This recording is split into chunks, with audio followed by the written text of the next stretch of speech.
আমি নাকি বিড়াল।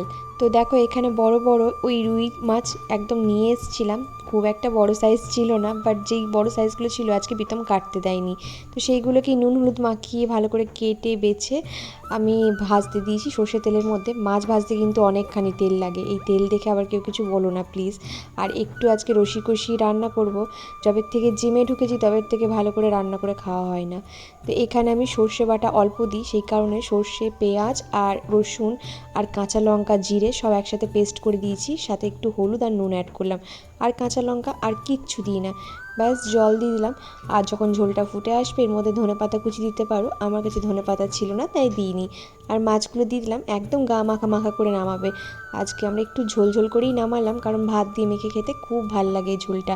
তবে হ্যাঁ, চেষ্টা করবে রসুনের পরিমাণটা একটু বেশি দেওয়ার। তার সাথে বানিয়েছিলাম কাঁচা লঙ্কা দিয়ে চিকেন কষা, এর মধ্যে কোনো শুকনো লঙ্কা অ্যাড করিনি। পেঁয়াজটাকে অল্প চিনি দিয়ে ভেজে দিলাম, এতে কালার আর টেস্ট দুটোই ভালো আসে। তারপরে গোটা রসুন, গোটা পেঁয়াজ দিয়ে দিলাম, আর মশলার মধ্যে আদা, রসুন, কাঁচা লঙ্কা বেশি করে আর একটুখানি ধনে দিয়েছিলাম। আর কিচ্ছু দিইনি কিন্তু। এর মধ্যে পুরো চিকেনটা অ্যাড করে দিয়েছি, নুন হলুদ আগের থেকে মাখিয়ে রেখেছিলাম।